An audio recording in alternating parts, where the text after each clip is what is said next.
So, up first we have our general manager, Kerry Alice. We'll have to see what he's coming out here for. I believe the opening segment tonight is the crowning of our brand new SOW World Champion. Of course, history being made. And here... I just want to say that I called it. You did indeed, and here comes said World Champion. Got the title on and everything. Shocked the entire world. Shocked us. Oh, yeah. And you'll see the match records here are coming from the Match of the Week data, which is pretty nice. So we'll only really see the records for the proper shows, not any of the house show stuff. All right, so we've got our general manager, Kerry Alice, in the ring, and our world champion. Yeah, we do have a solid show lined up today. There are 6 matches on the card. We are beginning I believe, the women's world title Eliminator tournament. Now, correct me if I'm wrong, but that's to face Kimura for the title, right? Yep. Or no? Yeah, that'll be, I believe that'll be to face Kimura Aiko, the winner of the Queen of the Hill Battle Royal, for the world title at Burnout. The women's world title, specifically. I mean, what Hermes is saying right now is pretty true. Everybody saw him as the underdog. We talked about it during the pay-per-view, but yeah, huge underdog on the official betting lines in Vegas as well. Yep. A lot of people made a lot of money if they listened to me after the first match. Oh yeah, I don't think they did. I'm pretty sure almost everybody was calling you a dumbass for thinking ZC Woods wasn't going to win that. Probably. Kastor and Ray are both strong competitors who, if either one of them hadn't tied, if either one of them had won, would have been in the finals instead of Woods. Oh my God. I think I just saw Clint Cassidy. And this should surprise nobody. Yeah. Well, let's see what this guy has to say.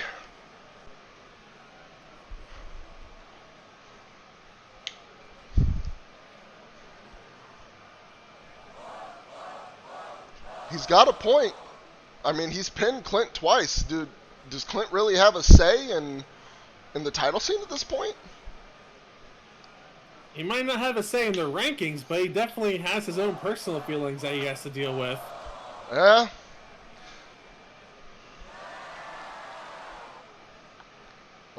Blaming Taylor for his loss. We all know that if he had gotten Taylor out of that match sooner...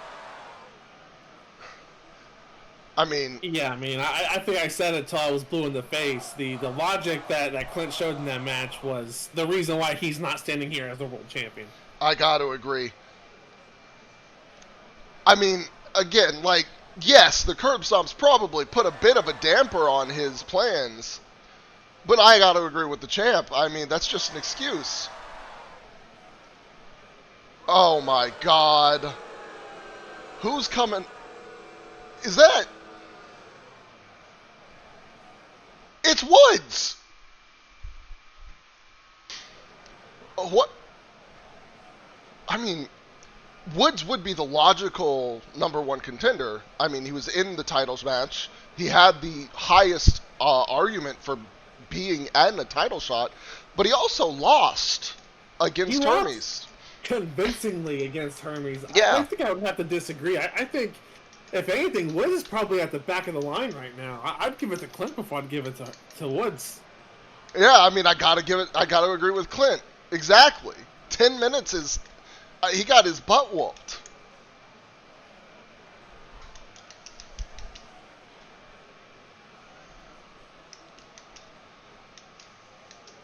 We got a tussle coming on. Yeah, cowboy speech Clinton's known for.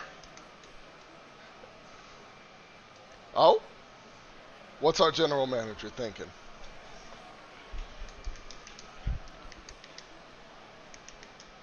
Wow, huge match being made here. Yeah. What? Oh, oh my God. So, next week it's going to be Woods versus Cassidy, and the winner is going to go to Burnout and face Hermes in the main event. Either way, Hermes gets what he wants. I mean, yeah, he's either going to get that rematch to prove his win over ZC Woods, which it feels like is what he's been doing his entire run in SOW, wasn't a fluke, or he's going to try to beat Clint once and for all in a singles match.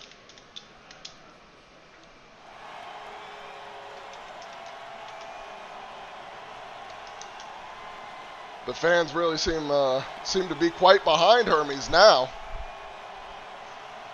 Can't blame him either.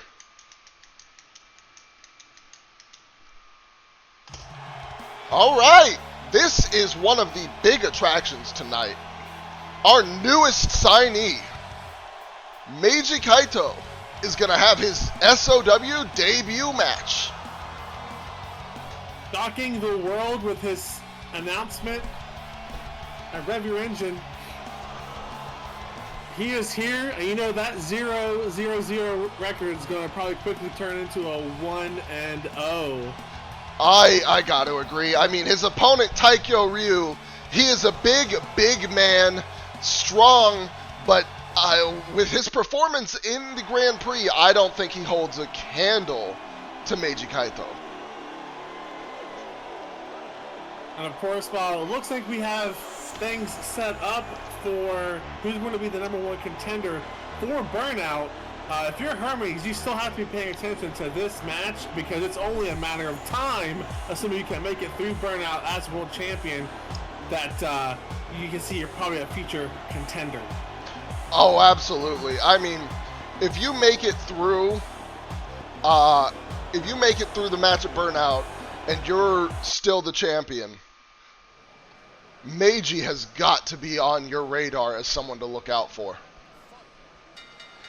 He is going to have to work his way up the rankings, but there's plenty of time between now and the pay-per-view after Burnout to do that. Exactly. But of course, you know, we can't talk about this first episode of Ignition here without talking about our main event of the evening, a rematch for the SOW World Tag Team titles. And,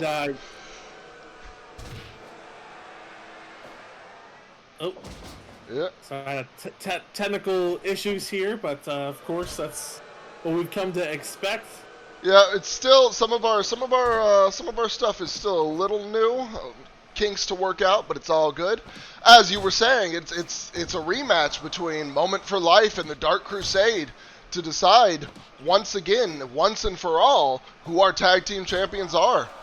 And I gotta be honest, I mean, last time all the bets were on Moment for Life, but I feel that the Dark Crusade has done a pretty good job of proving they know what needs to be done.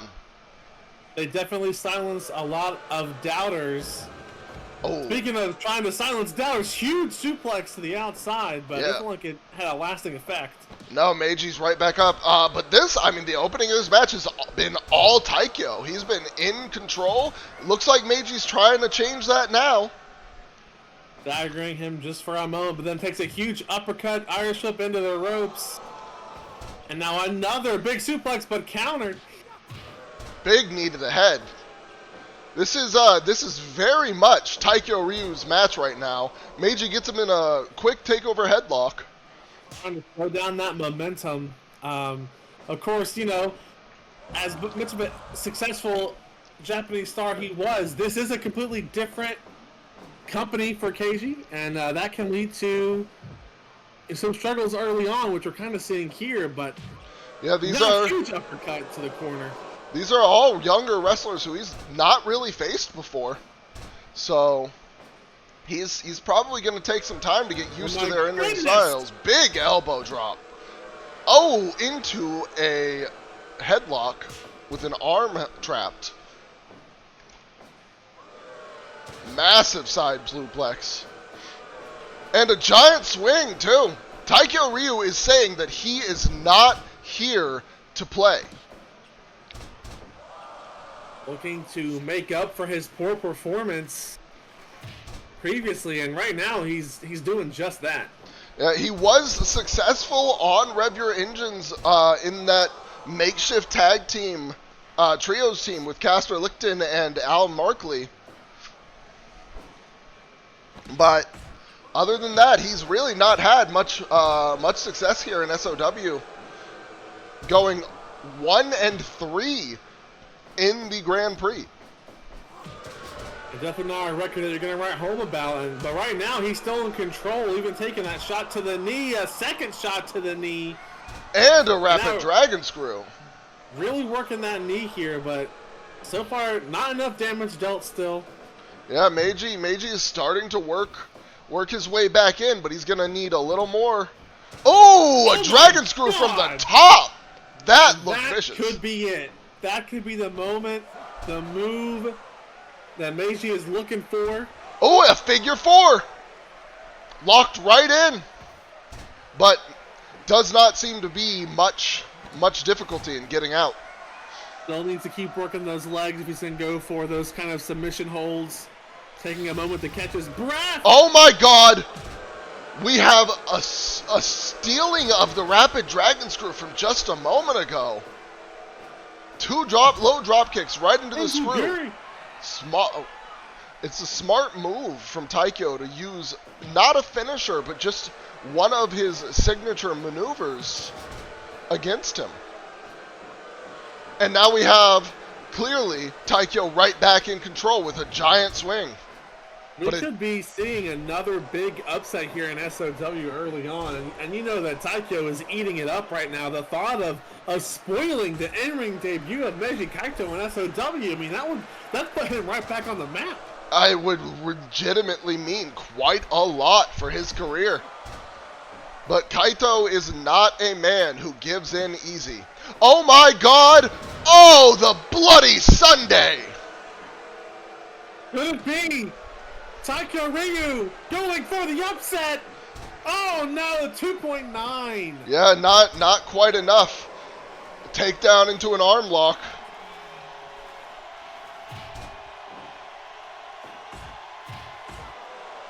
Now another combo there. Oh my god. Showing he's not done yet. Oh, but immediately countered with another side suplex. Taikyo Ryu putting the locker room on notice. Snap suplex from Meiji Kaito. And right now he can say that he lasted longer against Meiji Kaito than Woods did against Hermes for the world title. Oh man, Woods would not be happy to hear you say that as we see a dragon suplex.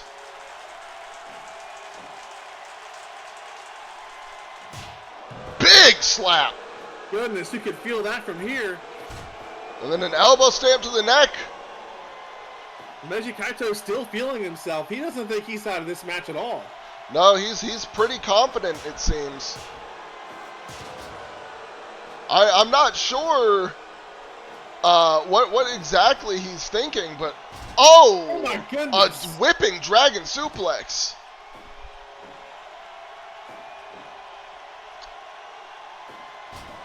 Oh. Okay.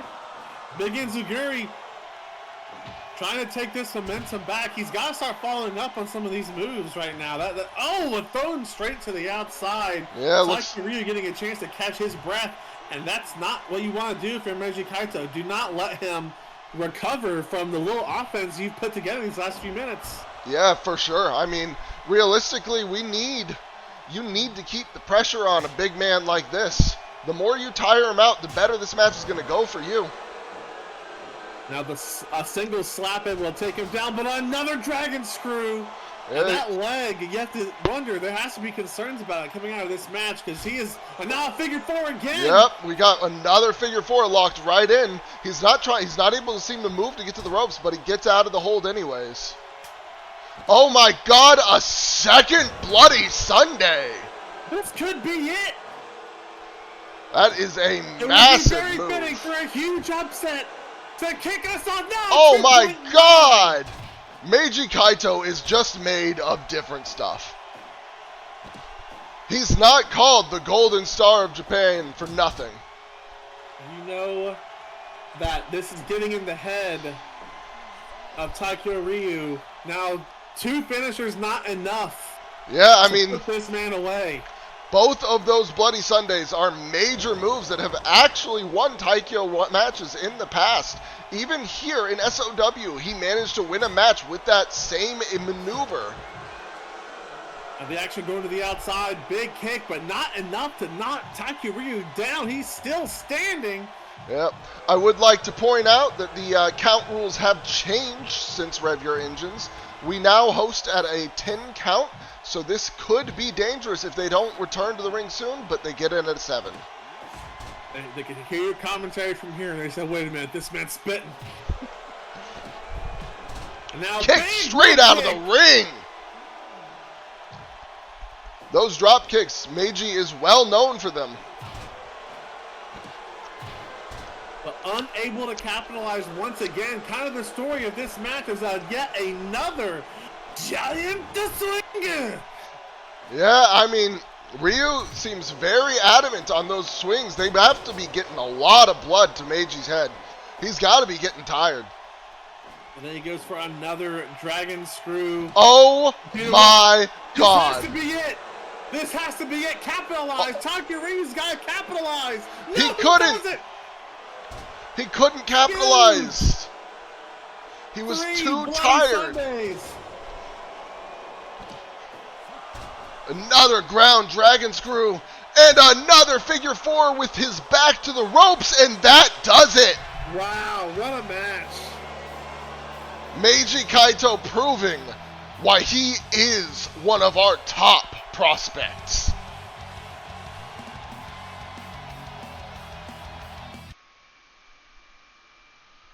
All right, so tonight we have another tag team match. This one is between the 2 tag teams that did not make the finals. We did see some of this tag team first on the Rev Your Engines. This is Atomico and Grand Monstruo, also known as Sin Dudarlo. And they're looking to get some momentum. You see that combined record 0-2. But tonight could be a great opportunity to get some momentum in the tag division, especially if the Dark Crusade ends up being successful tonight. They'll be looking for new challengers. Indeed. And the winner of this match could very well make an argument for that.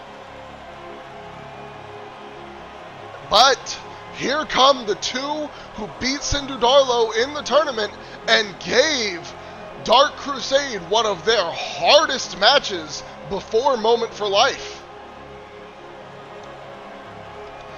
Having a 105-minute long 3 falls match. These 2, the Lifestream, are incredible. Don't let their record fool you. They're one of the most well-oiled technical tag teams you will ever see. Tonight we decide which of these 2 is truly the better. And as I said, we start immediately with a lockup. Seems that Atomico is getting the advantage in this one for now.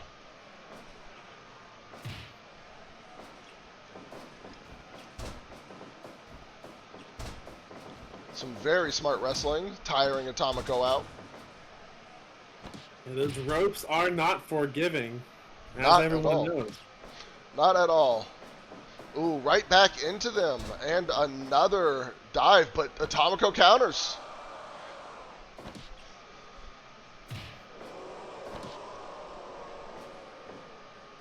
Stepping body slam.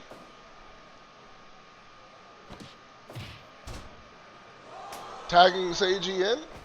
And we've got a double lariat right off the gate. Definitely. Oh my goodness. Into a Boston Crab. Little early for that one, I think, but it's all damage that adds up at the end of the day. I mean, it helps them control the pace of the match. For sure. Ooh, massive leg drop to the arm there. This more technical style isn't going to really suit our luchador friends quite as well as it will the Lifestream. So this is going exactly the way they want it to. Exactly, yeah. I mean, both Grand Monstro and Atomico are high flyers. Though we haven't seen much of Monstro's flying style. It is always surprising to see a man that big jump from the top ropes as smoothly as someone the size of Atomico. You can even say for the opponent, it's probably quite horrific. Yeah, I can't imagine being on the ground and watching a massive body like that crashing down. Oh my goodness. That was a crazy bridging Northern Lights right through the ropes. A true show of strength as well, as now we're going back and forth here with the strike exchange. Yeah, won very cleanly by Grand Monstro, which is unsurprising given his size and power. We're now taking advantage. Big spear! Huge spear! But Seiji gets right up. Does not seem affected. It might be a little early for massive impact moves like that as well. Ooh! Cartwheel into a dropkick. No theatrics needed there. Just a massive jumping enziguri straight to the head. Not against the ropes here. Oh my God! Popping up a man of that size with such ease. This is why Chikara is the powerhouse of his team. Now those big meaty men look like they're going to be tagging out for the moment. I'm sure that move definitely took Mansura by surprise. Oh my God! A leaping leg lariat right there. Now, of course, I talk about how technical we were at the start of the match. Now they're acting more like luchadors than our luchadors are. Yeah, it definitely seems like Chikara has quite the athletic ability for this match. Now, we have seen him utilize some running maneuvers, some top rope maneuvers, but he is generally more about lockups and power moves. And of course, coming up later tonight, the SOW Tag Team titles are on the line. The Dark Crusade making their first title defense. And you know, both these teams, regardless of the outcome of this match, will be watching that main event very closely. Absolutely. Nice inverted ground dragon screw. Earlier, we saw a solid crossface applied by Seiji, but it got broken up by the ropes. It seems that Atomico is getting a little winded in there. He might need to tag out soon. But instead, oh my God, to the top rope! Oh my God! That was a huge, huge maneuver. And as expected, he tags out and then takes action to the outside. Yeah, forcing Chikara to battle on the outside. If he keeps Chikara out there too long, this match could end in ring out. I don't know if that's necessarily the way I'd want to win my matches, but I mean, do what you got to do, right? Oh, but they both slip into the ring. Your win-loss record in a positive way, ultimately, I can't blame anyone for wanting to do anything. Right now, you know, in a young startup promotion, wins and losses matter now more than they probably ever will. Oh, yeah. I have had word from our general manager about the rankings, actually, and the future of them as well. So, from what I've been told, every year there will be a point, which will be decided in the future, where the rankings will reset. Okay. I'm not quite sure when that'll be. They haven't given me that much information, but I've been told that at a certain point, your losses and wins will be turned back to zero, and we will record a new set of rankings.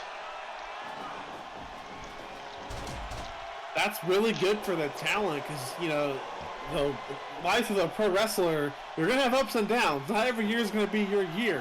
Exactly. But what it means is that every single talent will get a nice fresh start at a certain point where they'll get to determine when and if they can make another challenge for a title, as long as they can start winning.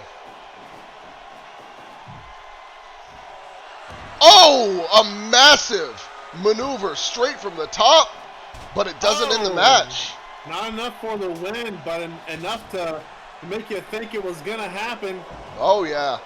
And, you know, the Lifestream looking to really regain some momentum here, and a loss would be not quite devastating, but maybe for their morale it would be.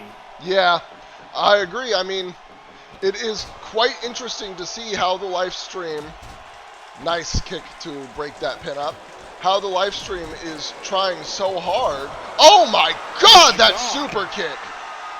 He about died giving him the super kick. Yeah, that was I think the most I've ever seen somebody put in a super kick in my life. Now the tag. Ooh. Where's he pushing him to? Oh, and a body slam, but now he's immediately grabbing a headlock by the tag partner, throws him into the ropes, only to take a step up enziguri. We've seen quite a bit of focusing on the wrong person in this company's young career. If they want to ask how that works out for them, they should talk to Clint. Oh my God, a sniper crossface put right in. I believe he calls this the price of freedom. And he tags out. Too close to the ropes for it to have any kind of lasting impact, though. Yeah, it seems like it just didn't make much of an impact overall. But that little bit of damage, if he locks that again on Monstro, it could mean everything. He's got to get that opportunity first, and you know, Monstro's not thinking about giving him one, but takes a huge DDT. Big slap to the chest, followed by a nice suplex. Almost to the outside there, being dragged towards the center of the ring. And he's like, I gotta get out of here, and the tag is made. Yeah, it seems Chikara is got Monstro's number, but oh my God, again! Can Seiji make it in time? He does! He doesn't! Oh my God! Not. Holy shit! I believe that this means Dudarlo has just taken this match. And if I'm not quite sure, I believe that Atomico calls that maneuver the U-238. All right. We are beginning with the Women's Title Eliminator Tournament, the first match.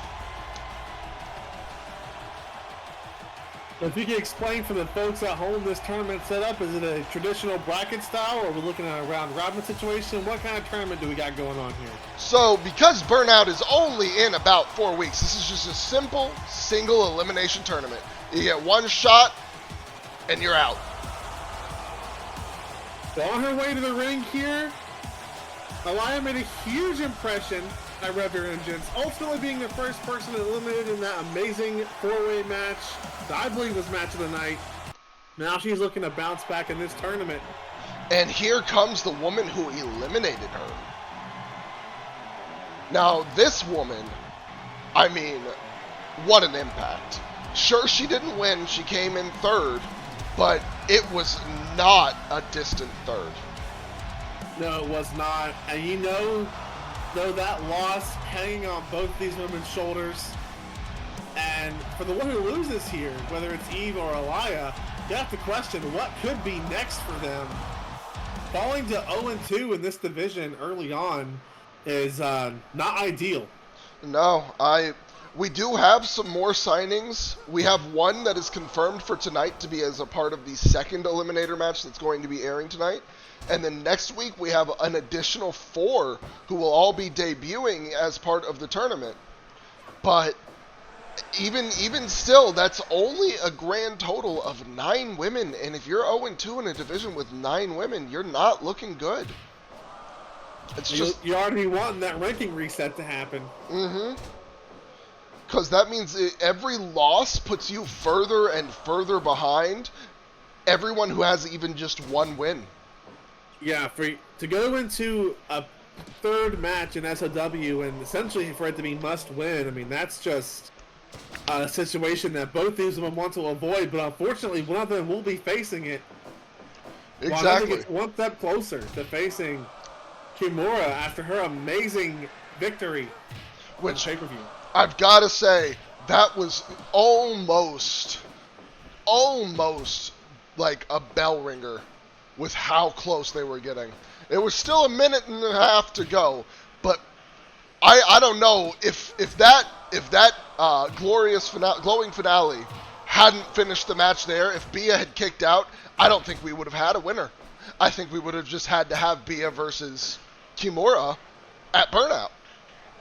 And you know that's eating Bia alive. Oh yeah, knowing that she lost with only a minute and a half to go, and now she has to go through a whole tournament just to get her chance back. I'd be mortified. I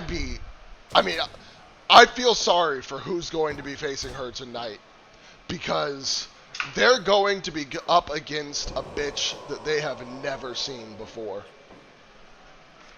Right now, turn our focus into the match in the ring. We got a strike exchange going on here, and I don't know if I'd be wanting to get in one of those with Eve.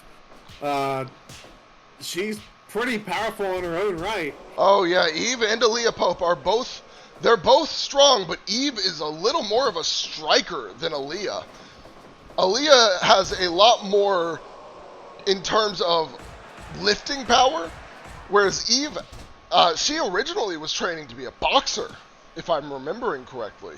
But you can also see a little bit of that frustration coming from Aliah there as she went for the ground attack, and then going for our early pin, which, you know, we talked about this during the four-way match, but Aliah, the most inexperienced of these four women, and it was showing in that match, but here she's looking like she's already learned lessons with a huge superplex and not slowing down, going with a huge stomp. Yeah, I do have to question, still not going for the pin after a move after a superplex from the second rope like that. Well, I think you do have to, again, point back to that four-way match, and she knows, she saw. She was in the ring with these other three women for 30 minutes before her elimination happened. And she knows a simple superplex, as terrible as that sounds, she knew that would not be enough to pin Eve. Yeah, I mean, Eve went to almost 56 minutes with how long she was in that match. She took just so much punishment that Aliah couldn't even begin to dish out, having been taken out of the match at just above the halfway point. I believe that could be in Aliah's head. She could be thinking too hard about this, because while, yes, we know Eve has a lot of tenacity and is not likely to be taken down easily, that doesn't mean it can't happen. Right. Any move can knock someone out for 3 seconds. That's the beauty of pro wrestling. Exactly. Massive face buster from Eve there. Leaping over a tall woman like Aliah, like that, just with the greatest of ease, is wild. Big backbreaker. And now Eve kind of taking that momentum back away. Yeah, she's very much making this her match. Oh my god, that kick! Oh, but Aliah knocks her off. Or Eve knocks Aliah off. And now, oh my god! Pop up into a knee strike to the face, and then a big boot to the face. And a boot to the gut, and another one. Ooh, responses from Aliah. These women are going to town. Yeah, this is incredible so far.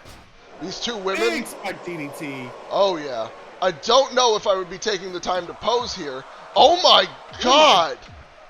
Aliah kind of tapping into a little bit of darkness here, which again shows you how badly she wants to win this match, how badly she wants to prove she's not just another rookie, but now she's in trouble. Oh! Dodges the elbow drop. You've got to take advantage of this moment. Oh, but Eve is not even winded enough to not immediately respond, and a swinging neck breaker. And a giant swing! Oh my god. We've seen a lot of those tonight. But Aliah gets up. It's a move that can hurt both the person in it and the one doing it.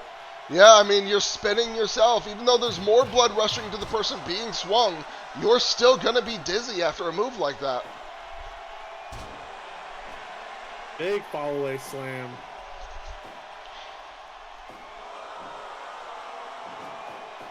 Now into the ropes. Eve looking a little tired for the first time. And Aliah taking advantage of that with that knee to the gut. Yeah, Aliah's also taking time to catch her breath, but she doesn't seem quite as tired as Eve. Massive slap to the face. Good Knocks hits. Aliah straight down. And that leaping face buster again. Right into a suplex counter. No. Oh, swinging neck breaker. Oh my god, that fucking throw. That hip toss was insane. Another dodged elbow drop though. Aliah is back to haunt her. Yeah, I mean, it might be way too early to be trying to rely on some elbow drops. Aliah clearly not tired out enough. And back to the headbutts. Quite an interesting submission. Multiple headbutt sequences, multiple punches to the head. Oh my god. Like Aliah showing how badly she wants this. Oh, I thought that was a perfect opportunity for an elbow drop to finally land, but Eve has other plans. Yeah. That includes getting an uppercut. Oh my god. Oh, right out of the ring. But not even out for more than a 1 count. And another massive hip toss and some show off. Eve's feeling it. Ooh. Stepping slam right on the back. Aliah showing she's not out of this fight yet. We are approaching the Oh my god! God! Someone get medical on standby. These women's divisions going crazy again. Yeah, that was, I mean, God, her head has to be rocked after that. And now we're seeing another superplex. Oh, but countered with the headbutt and the elbow drop. The elbow drop lands into the pin. 2. Oh, I thought that was it. I thought that was it. A kangaroo kick. So did Eve. But again, she knows she's not out of this yet. I doubt that she's surprised that Aliah's still kicking out, though. No, my God, a spine buster. Massive uppercut. Big uppercut, European style. Eve still on her feet. Shoulder tackle. Both women back up. Oh, my God. Yeah, that was a strong suplex. Oh, deadlift brainbuster. Oh my god, but Aliah able to get back. Oh! 2. Oh, only a 2! And a big kick to the head. Could this be Aliah's night? Reminding everyone, this could be the best women's division in pro wrestling. Choke slam! Oh, but she's still not pinning. Aliah, what are you doing? A big gourd buster, I believe is what that's called. The rookie mistake shining through so much for having possibly learned a lesson from Rev Your Engines. Yeah, and I mean, these matches do have 30-minute time limits. Another suplex right into the turnbuckle. Again, I have been informed that medical is on standby for after this match. There are some possible concussion concerns with moves like that taking place. Oh yeah, a massive sequence of reversals there. For sure. Action in the center of the ring. Aliah taking control of the momentum. No, she fails. Another huge counter from Eve, showing that experience truly does matter in this business. And now wearing back away at the back of Aliah. Yeah, this is, I mean, Eve is tearing Aliah apart with these maneuvers. We get to the ropes, the break, and a spine buster. Still not a pin. What does she think she needs to do to get a pin in this competition? Well, I mean, the shoulder tackles aren't doing it. Oh, wait a minute. A second choke slam. But counters the pin attempt. Yeah, it looked like she was actually going to go for it that time. Oh my god, what a lariat. Now there should be concussion concerns for both women after that. Oh, yeah. And, I mean, like I was saying, we only have a 30-minute time limit, and there is no time to restart this tournament. So if it ends in a draw, both of these women will be out. And you know that would be disappointing, not only for them, but for the fans as well. Absolutely. I mean, I don't know how this is going to go. While a draw might make for a great match and might set up some kind of feud in the future between these two women, oh, what? Oh my God, a jumping bomb, but in the ropes. Ring awareness definitely showing signs of those head injuries from those suplexes into the corner. Because that was an uncharacteristic mistake by Eve. Oh, yeah. I'm not sure what there's so much punishment that both of these women have taken. I'm not sure what's left. What could they have in the tank? We were asking that question during the four-way match. Ooh, an attempt at a move, but it was just mistimed. An arm breaker with the elbow. Another reversal. Ooh, copying Aliah's kick straight to the face. And then a super kick. Super kick. But she's not done. That knocks Aliah square on her ass. Oh, yeah. It's I mean, this is quite a lot. Ooh, a stunner. But Aliah was just straight up. Oh, my God. Look at the power. And this is what I was talking about. Her lifting strength is unmatched in the women's division. Oh! Could that be it? I think that was just a cutter. 2. Oh my God! Wow. Aliah kicks out. This match And isn't again, over. 5-minute warning for these women. They've got to dig deep. They've got Tommy to find a going. way to win. This could be it. 1, 2, 3. Wow. What an incredible effort.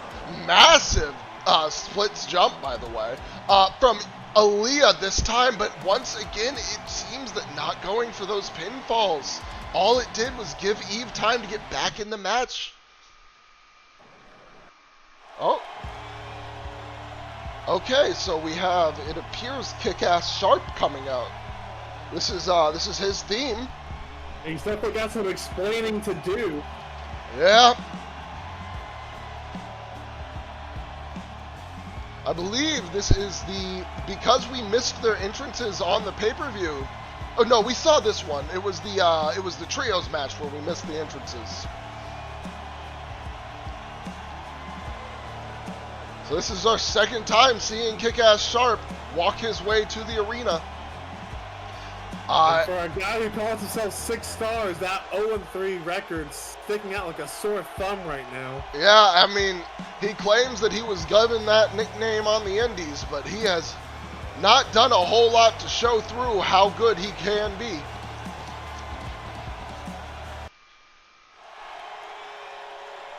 And here comes the prick himself interfering in that match between Kick-Ass and Suave.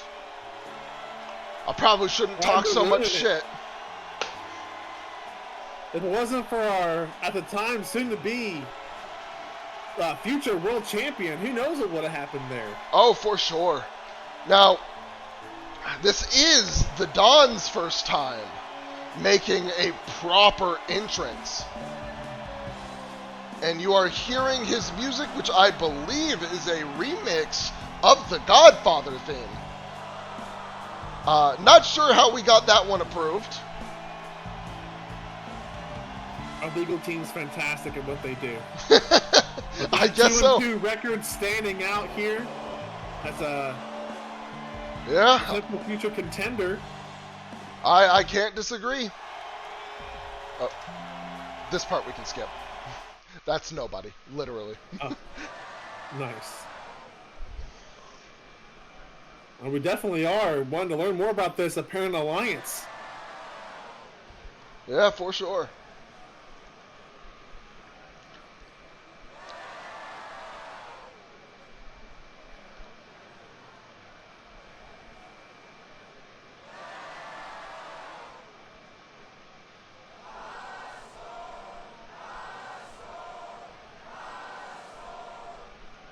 The SOW faithful clearly not overly interested in what he has to say. A lot of complaining.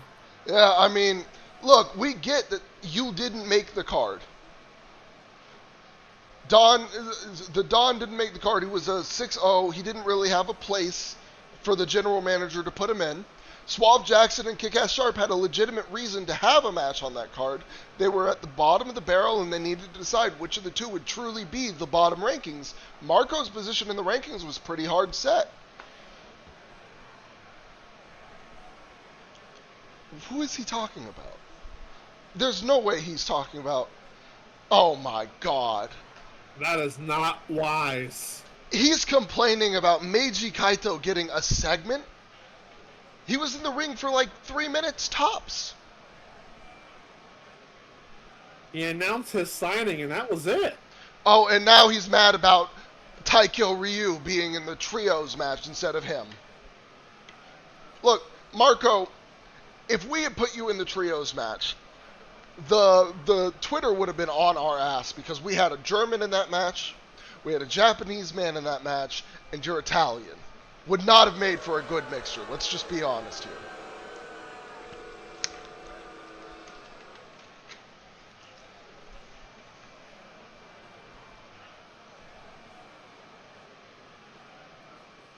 Well, how'd that work out for you boys? Exactly.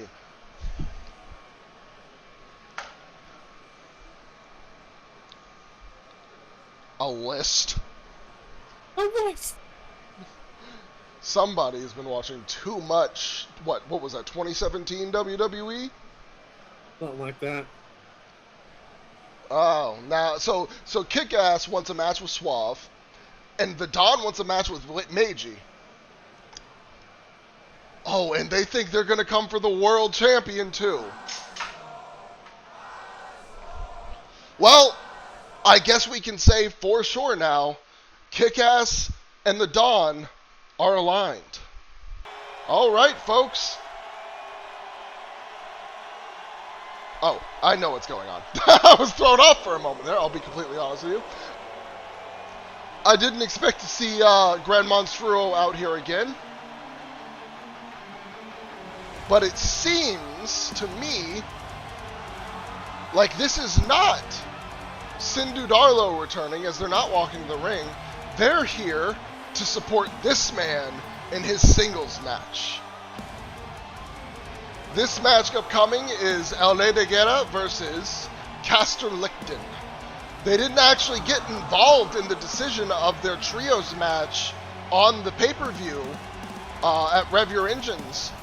So they decided that they still wanted to have a proper rematch because as it stands, they are technically 0-0-1 with one another, having been the only team, the only pairing to go to a 30-minute draw during the Grand Prix.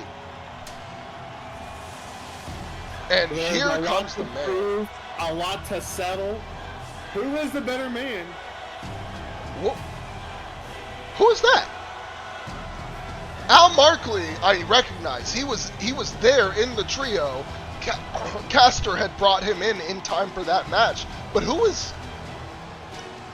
standing on his right and now leading the pack into the ring? We're gonna have to find that out. I'm gonna have to send a request for some information back. Right now, it looks like Kastor Liechten has made sure that each corner has all the support they need. Indeed. Oh, Alexei Zakar, I'm hearing, is his name. If I remember correctly, I read that name with Al Markley in the past. They were a tag team at one point. I wonder if that is a new set of wrestlers for our tag division. And there's a lot of excitement going on in the tag division. For sure. I mean, with Dudarlo actually managing to take the win over the Lifestream is now at the bottom of the pack. And that's where this new team will have to start.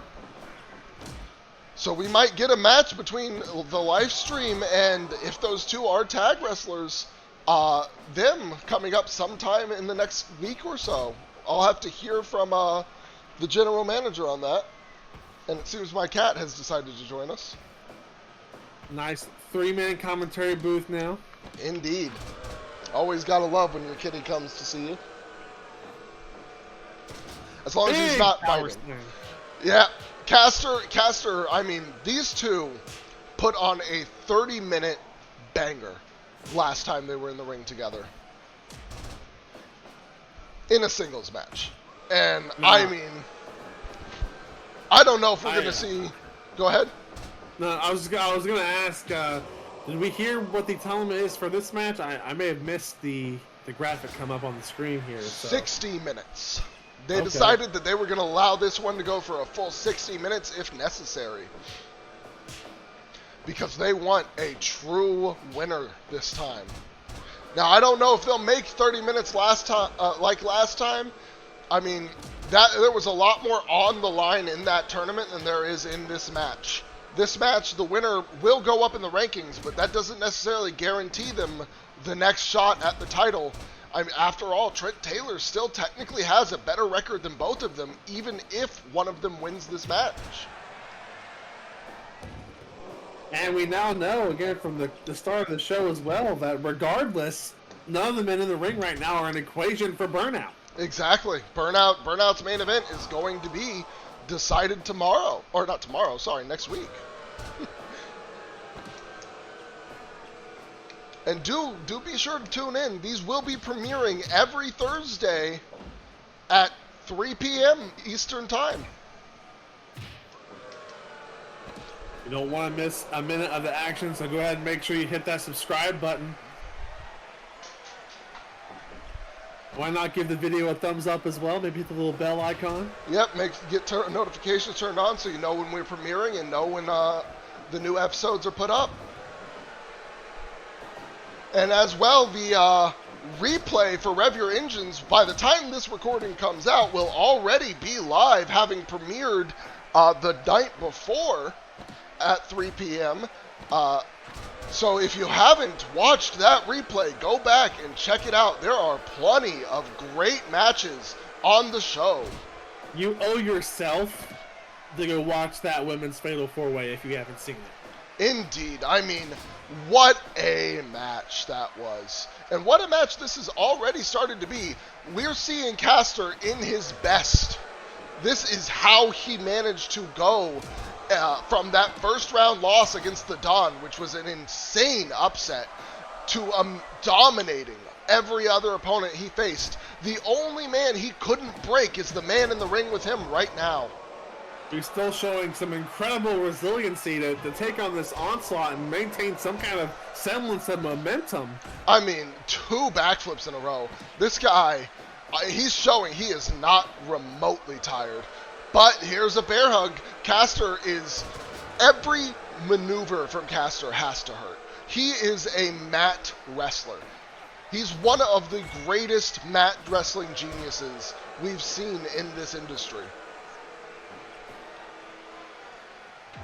He's trying to bring some honor and prestige right back to the ring. And I mean, everything he does is so sound in the terms of the technical wrestling. He knows exactly when it's time to throw out some big strikes. He knows when it's time to throw out some power moves. He knows when it's time... Oh my god, a big frog splash to the back. He knows when it's time to hit a submission. Like right here. Like right now, yeah, wow.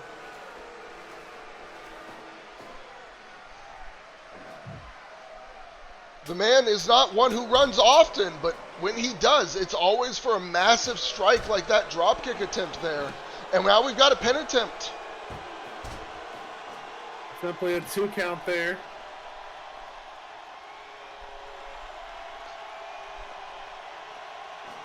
Now slowing the match down, which may not be the best idea. Well, for Kastor, that's right where he wants the pace. He likes the match to go slow. He likes the match to move at a more glacial style. Oh, right out at 2. Yeah, Kastor has shown in the past that all he needs is to whip out a submission at exactly the right time. He can go 20 minutes. He can go 25 minutes. He has the endurance. All he needs is for you to run out. I mean, exactly. And a big part of that is, like I was saying before, he doesn't run. He doesn't leap from the ropes. He doesn't jump and do dives to the outside. His wrestling stays in the ring, which allows him a lot more time to breathe while wrestlers are going flying around. Now, big toss to the outside. I mean, exactly what I was talking about. He throws him right out and immediately takes the time to recover his breath. Big slam. Oh my God. And here's a rare instance of running, but it was just to grab him in a nice leg clutch. This is the mind games that Kastor plays from time to time. Makes it look like he's about to change up his style, only to shock you by grabbing your ankle.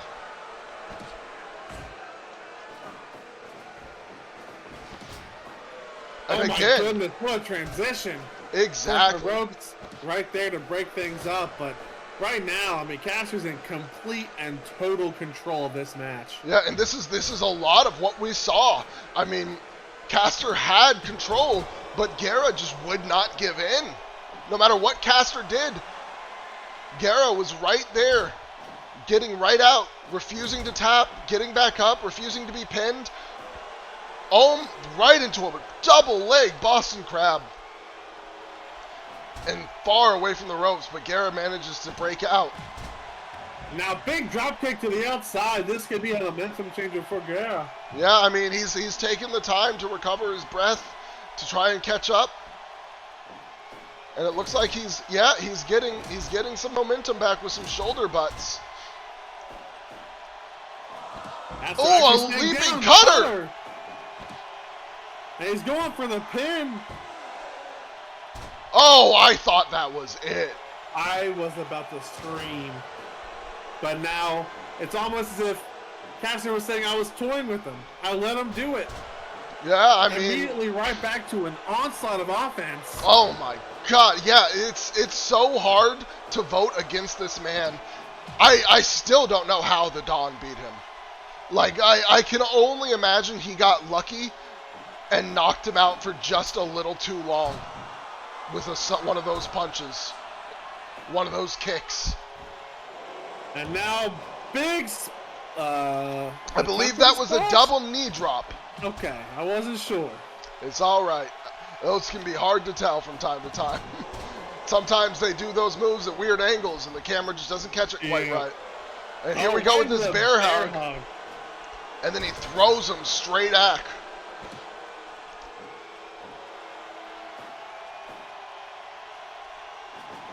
Again, if you're Hermes, oh my God. We've talked about potential future contenders a lot tonight, but one that you have to always have an eye on has got to be Kastor.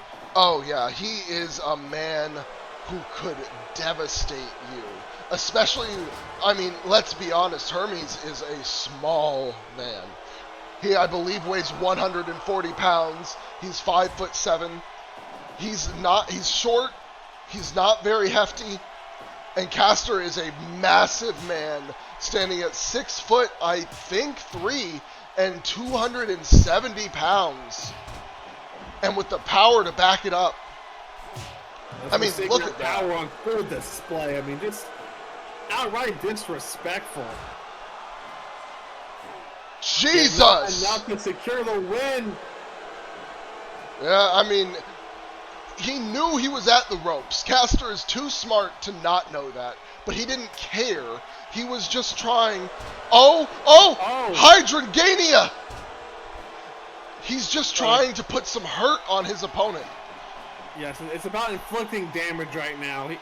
In his mind, and the way I'm sure you would agree with how he's looking at this match, is he can win it whenever he wants. Yeah, all he needs is, oh my God, is that a figure 4 single leg crab? Interesting. All he needs is just a moment. I think Ray accidentally knocked himself out there.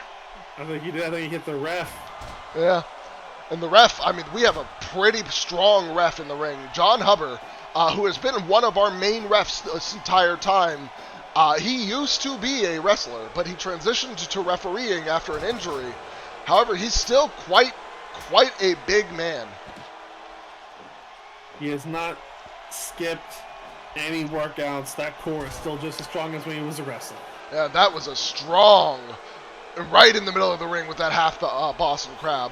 Strong Russian leg sweep into a half Boston Crab in the middle of the ring. I mean, the only choice Ray had was to get out of that. He was not going to make the ropes if he didn't. As we start seeing more submissions in the center of the ring, I think that'll give you an idea when Kastor could be looking to actually put this match away. Oh, but Ray once again throws Kastor to the outside, but this time he chases after him. I don't know. I don't know if I would ever chase Kastor to the outside, personally. I think I would take that time to rest in the ring, because if he counters you and he gets you in some damage, you are going to get hurt on the outside. And Kastor is not going to wait to get back in the ring anyways. He might do a few more moves, but when that count starts getting a little too high, he's right back in. A big stomp to the chest and then into the corner. Oh, but reversed. Ooh. Oh my God, are we going to see it? 619! Could that be it? We 1, could a huge 2. Upset. Oh my God, Kastor kicks out. He said not even close. And here's the hydrant. Oh no, it's not. It's just an oh, see, this is what I'm talking about. Every time you think you know what Kastor's going to do, he throws you off. A true textbook submission specialist. Indeed. And this time Ray does the smarter decision, decides to catch his breath, though Kastor does the same before re-entering. Oh, Ray manages to get the advantage there. And, you know, Ray's got to be thinking he wants to finish this match. Yeah. I mean, he's got to go for a big move here. Frog Splash! Oh, Frog Splash! 1, 2. Oh my God, Kastor kicks out again. Oh, and Markley is distracting the ref. But wait a minute, Kastor's still in trouble. 619. But the ref is distracted. 2. And yeah, no, that could have been a 3. That would have been a 3 count.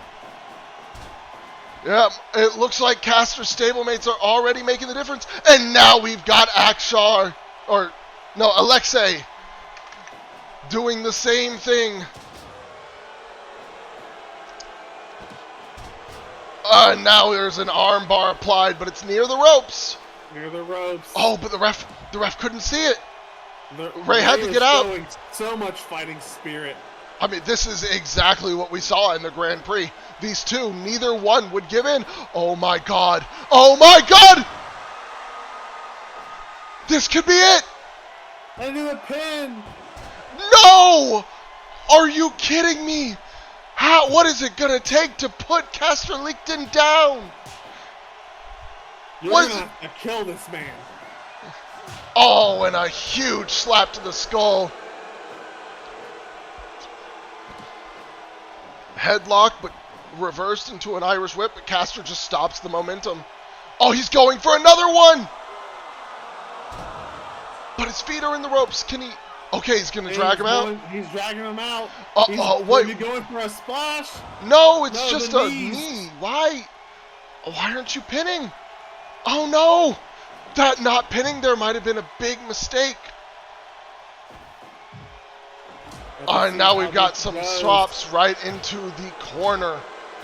We're approaching that same 30-minute mark. I mean, if we hadn't extended the match time for this match, we could have seen another draw coming. At that point, I would just put these guys in a death match. Oh my, there's right into the single leg crab. This is his technical prowess. It's just unmatched. And I got to agree with you. Will not die. He will not give up. Yeah, and we have officially passed 30 minutes.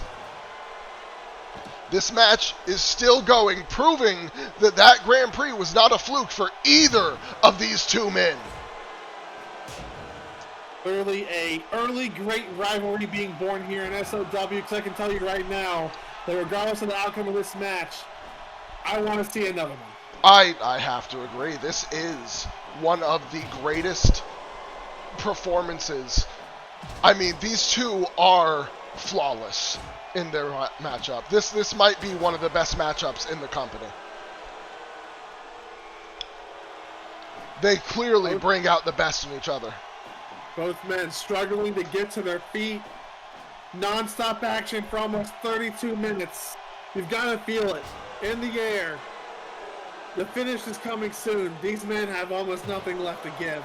I just cannot imagine what could come as the end of this match. What move, what maneuver will finally put Ray down?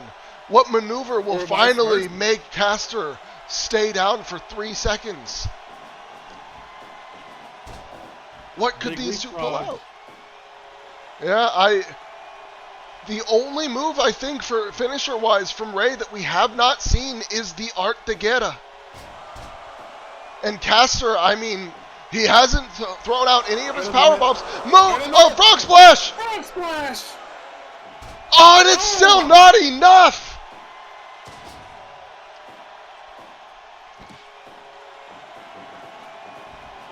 The fighting spirit that you want to see.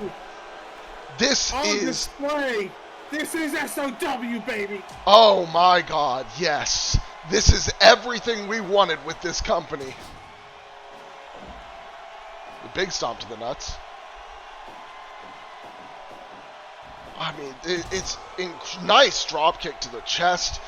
This, no matter who wins this match, both wrestlers, both competitors have to be proud of their performances. Because this is brutal. This is grueling.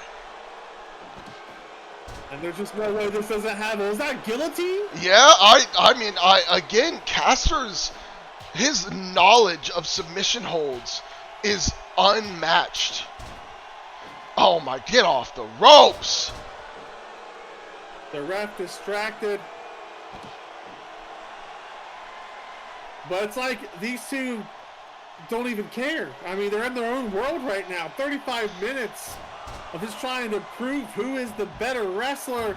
Oh my God! He's going back up again. Ray, he's calling for another one. A splash. Could this be it? Oh my God! Kastor will not stay down.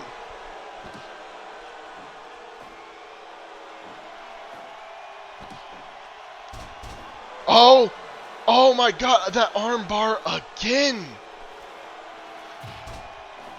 Or I guess that's a wrist lock. Out. And Kastor stops his momentum. He won't allow the ropes. He doesn't want to deal with more Irish whip movers. And Ray wins the strike exchange. The first one he's won all match.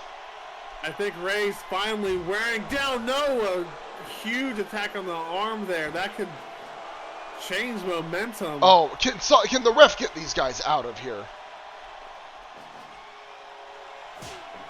Oh, a chop to the throat. Tosses him into the ropes. He looks visibly tired. Indeed. He's making uncharacteristic mistakes now. At this point in the match, you know he's trying to win. So submissions through the ropes don't matter. Exactly. Another guillotine choke. These two men. Oh my God. Oh, he's going for a dive. Oh my God! Suicide tornado DDT! And a drop kick to the face! And another drop kick to the chest! Oh, but Kastor gets the reversal! And then reversal from Guerra! The ring. There's no way this match can end like this. Of course, Kastor would take that. Ooh, an 8 count. That was close. That was very close. Oh, this combination again. And there's the guillotine once more thrown in. Kastor has been applying that choke so many times, but we're at the 40-minute mark. When is this going to have an end? And Kastor gets up before the move lands. Could this Oh, but Guerra immediately counters. I don't know what it's going to take anymore. Everything the next big move is going to do it. Another guillotine. And I mean, Ray he doesn't care. He won't give in. Oh my God. Right out of the ring. Kastor's finally taking some time to catch his breath. But Ray's up at 2. Looks like now it's Kastor's turn to go out. And Ray's going for another dive. Another. Oh, but he misses. No, he was tripped up by that fucking sinister Alexei.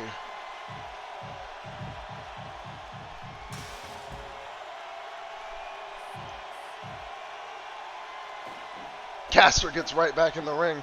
I mean, at some point, these two men have to bust out their final moves, their biggest moves. We haven't seen an Art de Guerra. We have only seen one attempt at the Hydrogania and 0 power bombs, which is uncharacteristic with this time duration from Kastor. Kastor just seems to be more focused on inflicting punishment. I mean, to be honest with you, are we sure he's even tried to win this match at any point? Maybe not. Maybe he's still wanting to show Guerra that he is... Oh my goodness, for the distraction! Oh my God! That would have been 3 for sure if it wasn't for the distractions. Twice now in this match. But he's up to the top. Oh, a knee drop. Will that be enough? He picks him up. He knows it wouldn't be. Oh my God. Oh, he blocks the attempt. He saw it coming this time. I think that's the first time somebody's read Kastor's running maneuver. Oh, here it is. The first power bomb.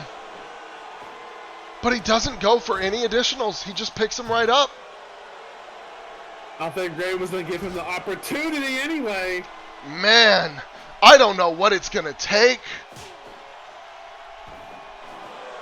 Big German. Oh. Big German. Big German. He's pulling him away from the ropes. Is he going to go for a pin? Oh, not like this. Oh, disrespectful. 45 minutes, 20 seconds with 3 German suplexes. Kastor Liechten has won. And a disrespectful pin.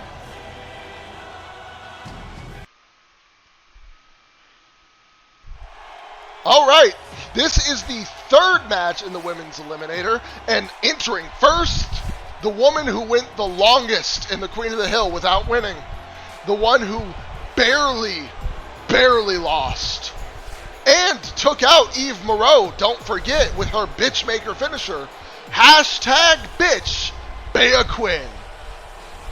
And my bias will be shown here. My pick to win this whole tournament in the ring right now after a stellar performance at Rev Your Engines. A match she easily could have won.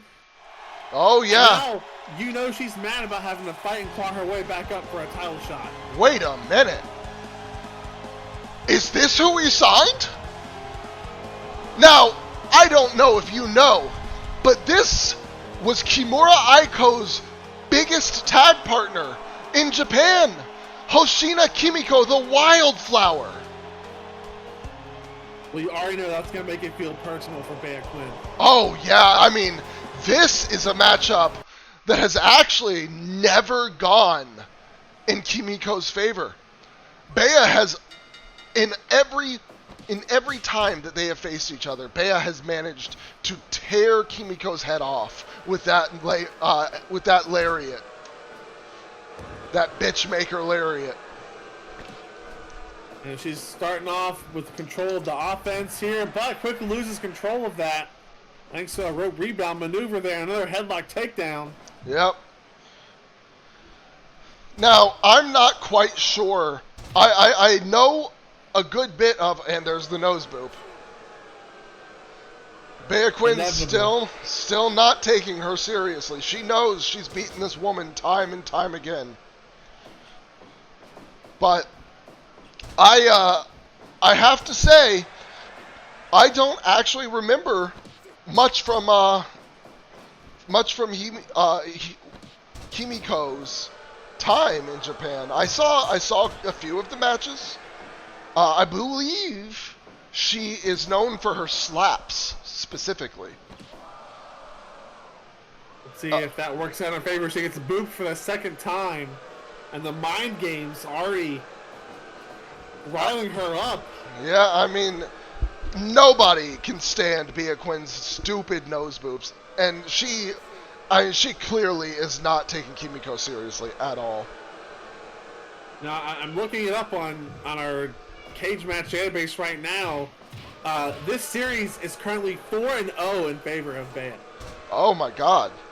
Yeah, I mean, Kimiko is... She has a solid history in Japan, but Bea is the reason she has never won their top title.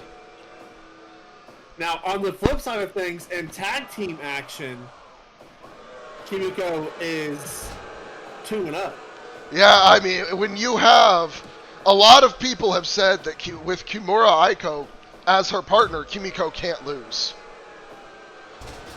Oh my god, a huge suplex to the outside, but that's not enough. Bea said, I don't think so.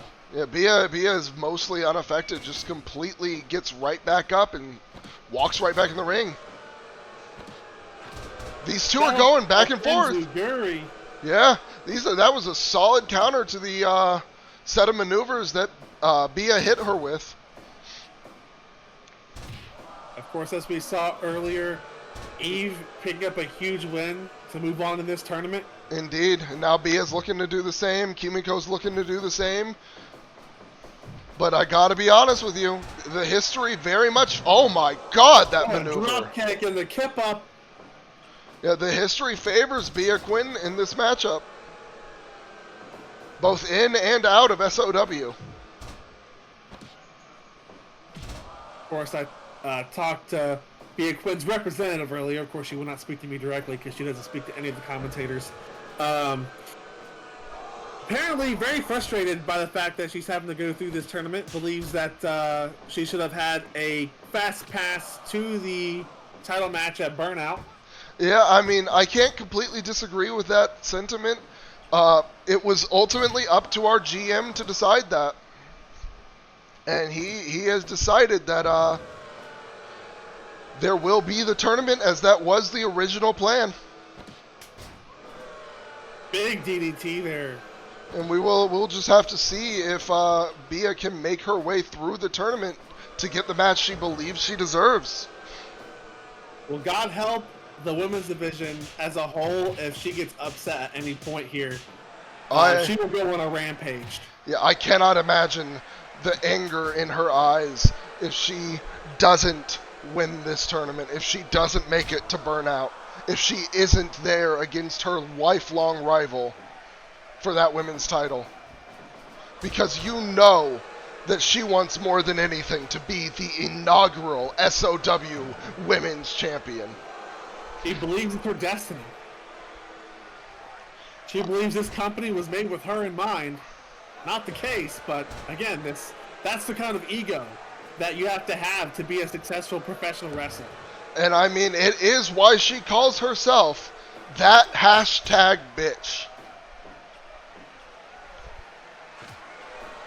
Right now, I mean, overall, a bit of a back and forth contest, leaning her way. Yep, I would, if I was scoring this on points, I would have to give it 67 to Bea Quinn and 33 to Hoshina Kimiko. And the nose boot. It's been back control of the mind games. Yeah, it's been a minute since she used that, but it's got to be one of her most devastating maneuvers. Oh my God! Planted straight into the mat. Going for the pin. But Bea kicks out at 2. Now, I do believe that is one of Kimiko's 2 finishers. I forget what she calls it. Bea's in trouble. Indeed, but she doesn't care. We'll have to see how that plays out for her. That finishing moves definitely will have done some damage. Indeed. I mean, you can't take a DDT like that and be completely fine after. And a big stepping Shote. But Bia's not done. Up at 2 this time. Oh, falling back. That was an interesting kick counter and the boot. Every time Kimiko seems to be building some offense, Bia seems to try to take her down a peg with those nose boops. She's saying that you are nothing. But now it's entering that point in the match where she needs to prove it. And she needs to stop playing around and start taking this seriously again. Because she hasn't won by now. This match, there's only 17 minutes left. That's still more than half the match, but it's not a lot of time. I mean, we saw in the Fatal 4-Way, despite all the damage that was being dealt, Bea Quinn couldn't keep Kimura Aiko down, and Kimura took the majority of the damage in that match and still won it. Into the ropes there, the ref had to call for a count to break that submission move up. Yeah. Kimiko going up top. Big splash. Indeed. As we saw in that last match, frog splashes don't necessarily equal wins here in SOW. No, I mean, I can't begin to tell you how many times Kastor was hit with a frog splash and just pushed Ray off anyways. I had to feel like you were right. He wasn't trying to win until the end. He was playing with Ray that whole time, letting him get moves and messing with his mind. Oh my God! But she can't capitalize. This could be a turning point in the career of Kimiko if she could get the upset here. So that maneuver she just utilized, that was a lifting double arm DDT. I don't have enough research done for her. I can't remember what the name of that was.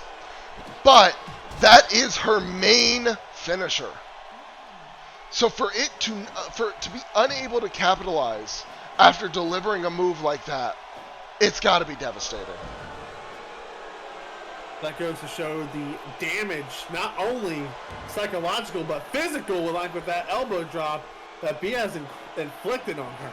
Indeed. Running to the ropes with a stepping Shote. Tries to throw Bia into the corner, but Bia beats her there. Ooh, a Shote rush to counter away from the corner. And then counters the attempt at a suplex as well.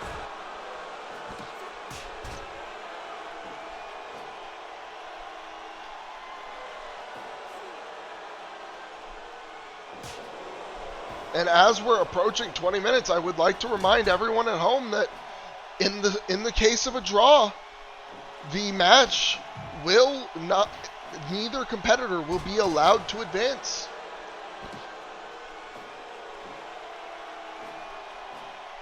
Again, a result that would be catastrophic for the women's division.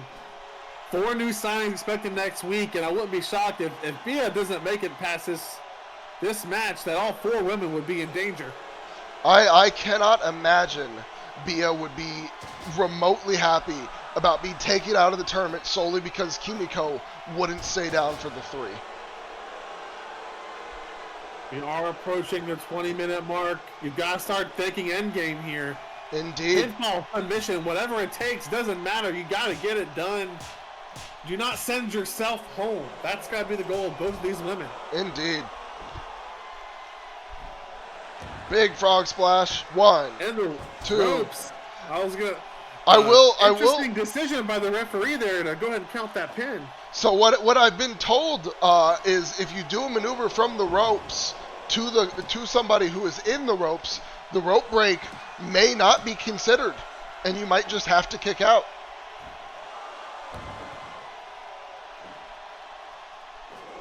Rules of wrestling are certainly interesting. They are. I mean, again, the GM These are GM decisions. He seems to believe that sometimes those corner maneuvers are just too close to the ropes in the first place. And that, I guess for the safety of the wrestlers, as long as you land the maneuver from the top rope, you can make the pin. Dangerously close to a knockout finish. Knockout. Yeah. And there is that DDT again, but once again she can't. Cannot. Oh my goodness, devastating. Into a boob. Bia is making her pay for being unable to capitalize on these maneuvers. But honestly, is Bia making a mistake? She's not going for any of her own major finishing moves. She's not winning the match. I would have to say that maybe Kimiko's surprise debut has messed with her mind, which can explain the amount of boobs she's went for. Yeah, I mean, she clearly, maybe she feels threatened that Kimiko's here. Now, a big splash, and now another. I think those are just double fist drops. But again, this is insane to me. Oh my God, that neck breaker. But she's so tired. And she steals the finisher! No way! 1, 2! Oh, but at 2, refuses to go down to her own move. It never happens in wrestling, and yet for some reason I thought there was a chance it was going to happen there. I honestly, I felt the same way. 5-minute warning. Bia, one of these two has to finish this here. They have to win this soon. The clock is not your ally in a tournament like this. It is your enemy. You can't let this personal grudge from Japan come to haunt you if you're Bia. Yeah, and I mean, Kimiko has just been going absolutely off the wall. Oh, super kick. Trying to get that momentum back into her corner, but fails the drop kick. 4 minutes left. I'm so confused. She got her turned around. She had her in position for the bitch maker. Why didn't she just go for an Irish whip? A slap to the face. Go behind. A cyclone whip. A drop kick. These two are going insane.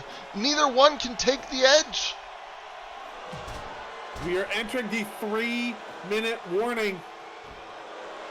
Another elbow drop. The back. The elbow drop's not going to win it. It's just not going to do it. Backbreaker into Russian leg sweep. No way. Oh, she throws her off. Oh my God, she didn't tap. You're wasting time. You've got to let go of the hold. It's not going to win you the match.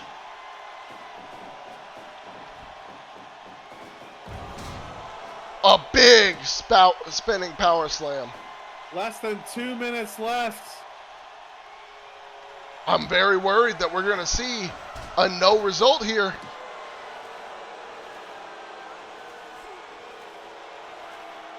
And again, that would be devastating for both women. It would hurt the tournament. Yeah, I mean, we may have to rethink the rules if this happens. What I was told by the general manager was that there would be no continuance. But this match, I mean, they're very rapidly approaching 30 seconds. The timekeeper has got his hand up. He is ready to call this match. I don't think there's enough time left. And it's... Wow, again! And that is it. Wow. Time limit draw. What an unexpected result. We're going to have to get some answers from the GM because I don't think the fans want this to end this way. What am I hearing? Oh my God. I have been told that there is a change in plans tonight. as there was no result, the match will be scored based on an additional 30 minutes. Next week. Oh my goodness. And this time they said that there must be a winner. So the new rules going forward is that there must be a winner. And the match itself, from what I'm being told, will not actually... Yeah, it will not be aired live. Instead, they're going to have them redo the match. And they're going to put it up on the channel. Wow, what a huge decision. Make sure that you're following the channel, subscribe, so you don't miss this rematch. Indeed, and they are saying that the rematch will actually have a full time limit of 60 minutes. Incredible. All right, it's time for tonight's main event. It's Fight Night here on Ignition. And, I mean, the first to come out, you know them. You love them. Oh, and there's ZC Woods.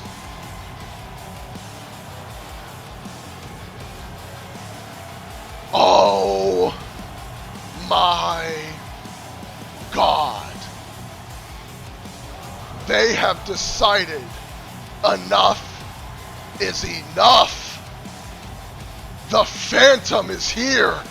And if he's here, that can only mean one thing. The Nightmare is here as well. This spells doom. And it spells, in my mind, new tag team champions. This is a moment for the ages. If this match ends with a retention, it will be the first time that the team of the Phantom and the Nightmare has ever lost. It'll be the first time the Nightmare has lost a match, period. The Dark Crusade cannot be happy seeing that. At the same time, if you're the Dark Crusade, you have to remember, you pinned them twice. You won twice. Now you have to do it one more time, and you can rid yourself of Moment for Life for the foreseeable future. Despite her loss earlier in the day, Aliah Pope, she does seem to be in decent enough spirits to come out with the rest of her stable tonight. And I got to agree with you. I mean, if the Dark Crusade pulls that upset one more time, just one more time, they will solidify themselves as the tag team champions and the top of the tag league. Either way, I have to imagine we are in for a hell of a match tonight.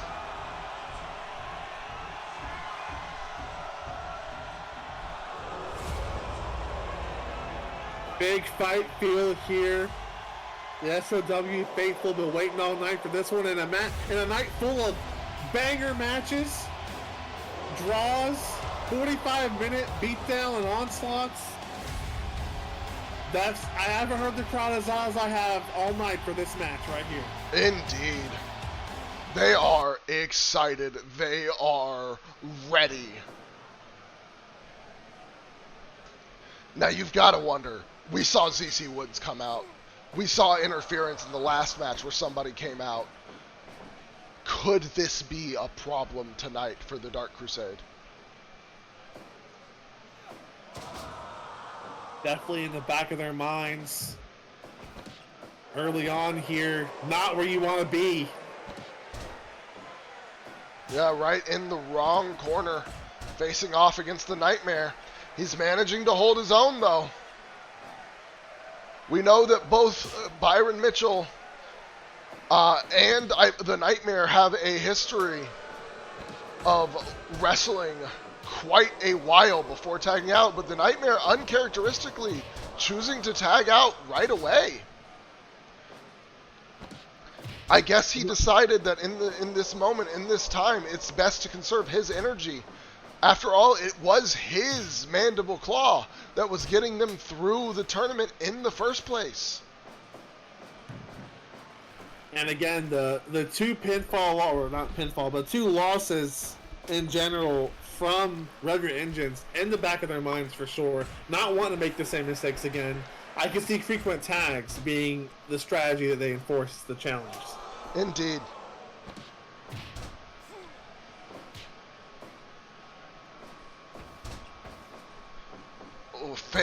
Two failed suplex attempts back to back. One vertical, one backdrop. But Dallas Taylor, or I should say the Phantom, refusing to fall to it.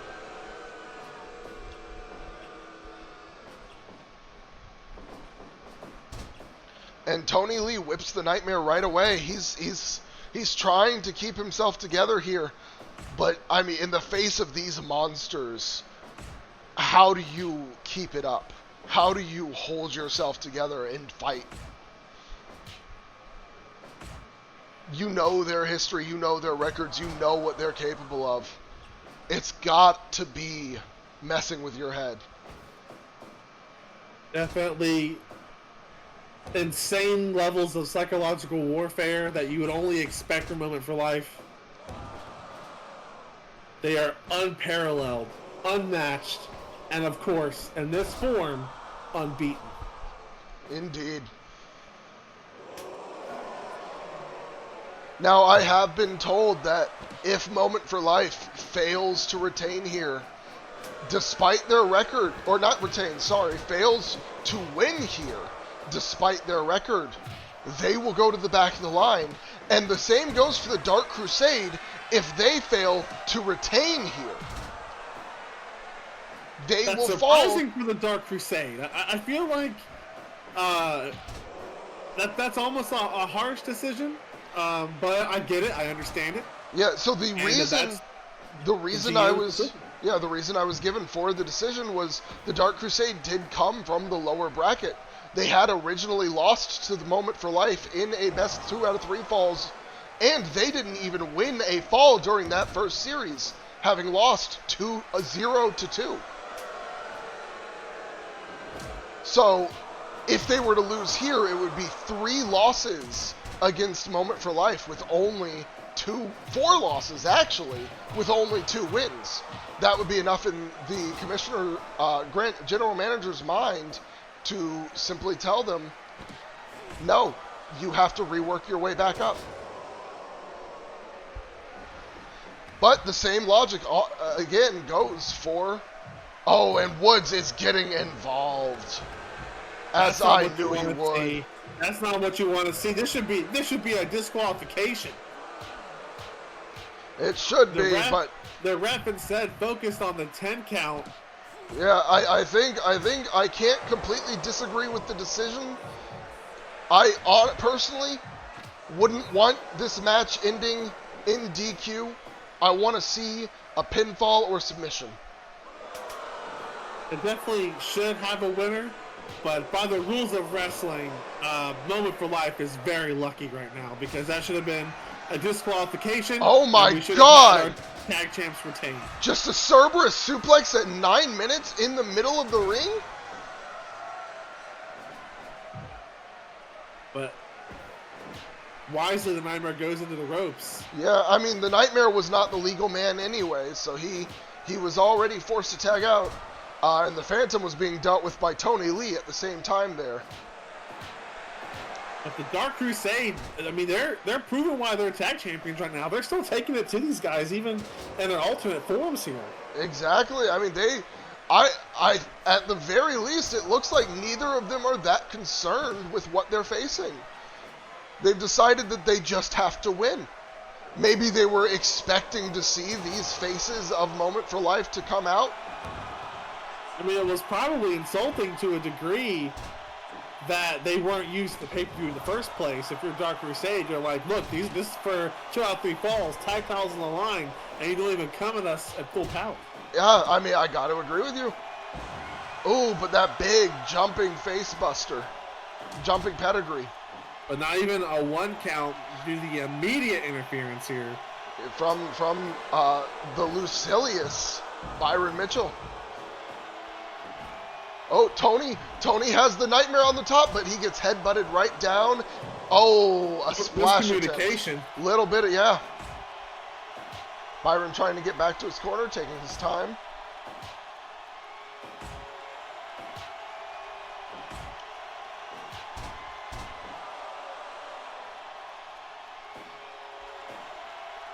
Though that strike exchange seemed to go in the favor of the Nightmare, Tony manages to get to his feet first. And into the corner. 10 punches. And he gets all of them. And now deadlift, German suplex into a bridge. And the tag champs almost retained. Yeah, this is already getting to the highlights from the previous series. We're seeing so much of what made these two, the Dark Crusade, win the match in the first place. Byron's brutal tactics, Tony's calm head and high-flying maneuvers. That replay available now on the YouTube channel. Make sure you check it out. Indeed. You can see how we got here. Indeed. A tag out from the Nightmare to the Phantom. And he whips Tony right into the ropes. Puts him up top. What's he going for? Oh, a big superplex. But that did just as much damage to him. And now Tony whips him into the corner. With some European uppercuts in the corner. And now he goes right to his tag partner, smartly tagging out.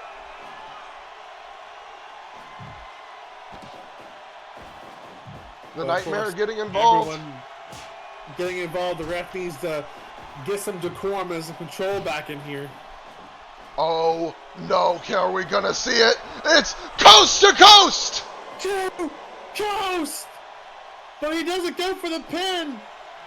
No, I think he's going to. I think he was just tired. Oh, no, he goes for a leg lock. Oh, broken up just before the ropes. Tony Lee tried to intervene, but he got uppercutted for his troubles. But I'm not sure if you've been keeping count, but the Nightmare unable to interfere there. It makes you wonder, have they already wasted all their cut plate opportunities? Oh, he's done this again before, and he's doing it again, stealing the Devil's Due. I don't know about the Phantom deciding to utilize a cut play there. I mean, it's very unoften somebody will ever tap to their own finisher.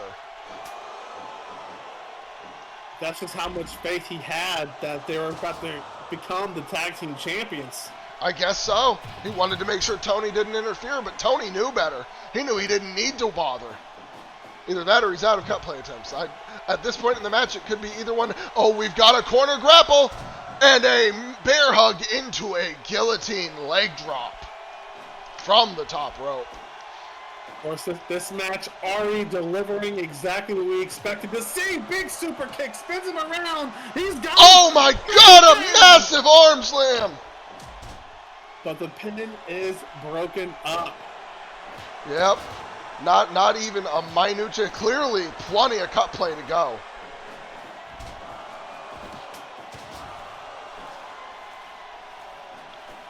Tony Lee in a submission, but not by the legal man, so he can't, even if he were to tap, it would not result in a match finish. The Phantom, the legal man now, tossed to the ropes, and he tags out. Legal men are Byron Mitchell and the Phantom.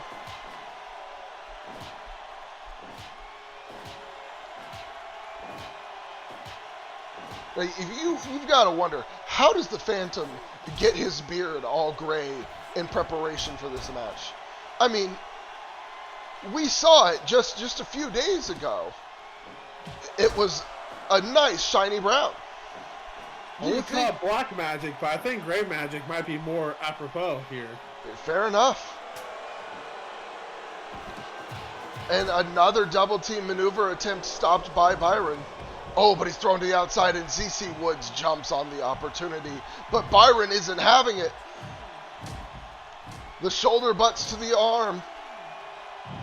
Thrown into the apron, though. Kicked in the back of the head. But we don't have a stipulation on this match that countout will allow for the transfer of a title. They need to get the champ back in the ring. This is dangerous here. You don't want this. You do not want it to end this way. I think. Oh my God! Oh my goodness! Oh, that was so close. Oh my goodness. We would have had to appeal to the GM again if it went down like that. I almost wonder if the match would not have just been restarted. A big drop kick to the face, and then a figure 4 leg lock put in reverse. We've seen those figure 4s from Tony Lee in matches, though I believe usually with the bridge that turns them into the figure 8. And now the tag back into the Phantom. Indeed. Double team maneuver that stopped this time by Tony. A rare show of quick thinking from Tony Lee. Usually those double team moves on him go through. And now he's got that reverse figure 4 put in on the Phantom. Rope break, but in his attempt to never mind. I was gonna say the attempt from Byron Mitchell to get involved and get some damage in stopped, but instead he managed to get in and get some kicks on the Phantom, knocking the Phantom out long enough to prevent the Nightmare's interference from mattering. There's definitely been a lot of interesting use of cut play and tag team tactics here in this title match as we surpass the 25-minute mark here in the main event. Indeed. Make sure you are subscribed. You don't want to miss next week's episode. Already shaping up to be on par with this one, but I don't think we could have asked for a better premiere of Ignition than we've gotten tonight. No, I don't think so. I think every match is delivered about exactly as we expected. I think the only upset was the sudden finish between the Dudarlo and the Lifestream, which the Lifestream in the back cannot be happy about.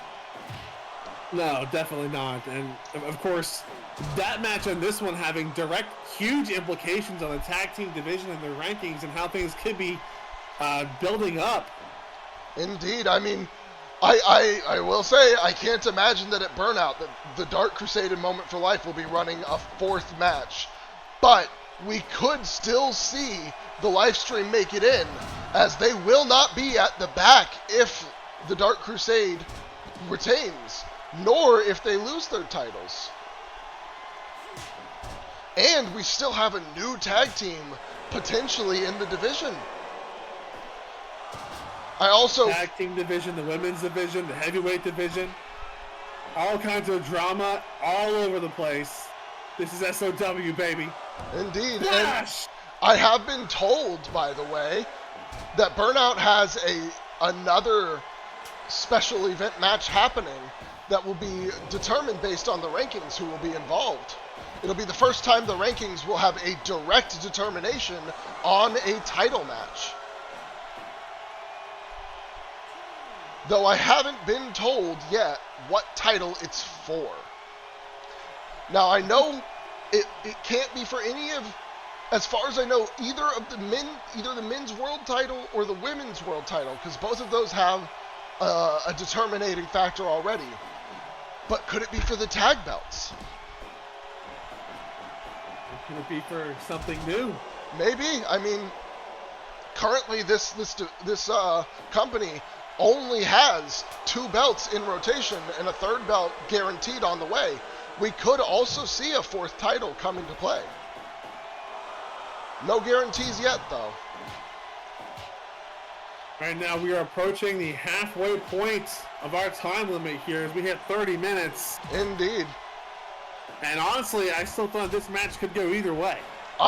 This is one hell of a slobber knocker that we've got going on. By God.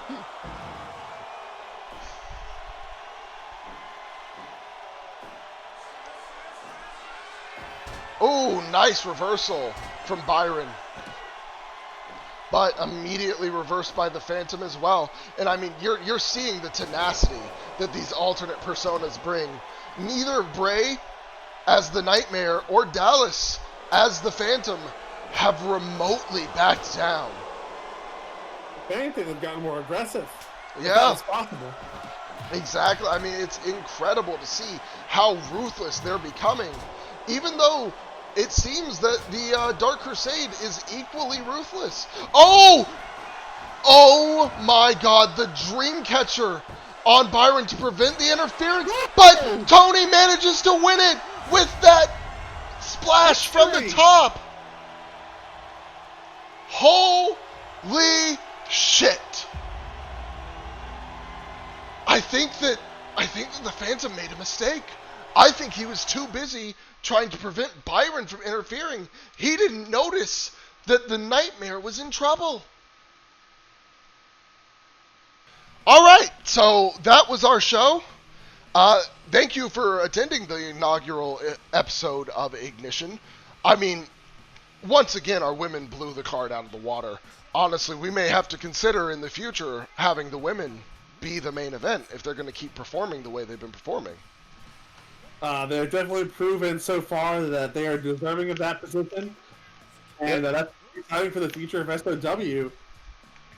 Yeah, I think especially in the women's division, and I mean there's some bright spots in the men's singles division as well with both Meiji Kaito and Kastor Liechten.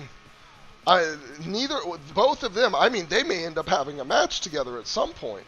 I was gonna say, in regards to singles rankings, I feel like those two guys are definitely setting themselves up to be on a collision course, and I just hope that it delivers just as much as Kastor's match tonight. I got to agree with that, but wait a minute, I'm getting something in. We have another match, 2 more matches confirmed for next week's show. So the first one, both of these are resulting from that interview segment with Marco Campione and Kick-Ass Sharpe. We've got the rematch between Kick-Ass Sharpe and Suave Jackson, as well as a match between Meiji Kaito and Marco Campione, both on next week's show. Marco getting what he wants, but I don't know if he's actually ready to step in the ring with the Japanese legend himself. But that, along with the #1 contenders main event, the continuation of the women's title tournament, Ignition is must watch, you guys. Yep. You do not want to miss next week's show. I agree, and I imagine that whoever wins between Bea Quinn and Kimiko, one of them will probably have something to say about it. That would make sense to me. All right, well, I guess that's the end of the show. So like I said, thank you all for attending, and thank you, as always, Mr. Punk, for joining me. Always. Pleasure to cast with you, and I will see you all on the next one.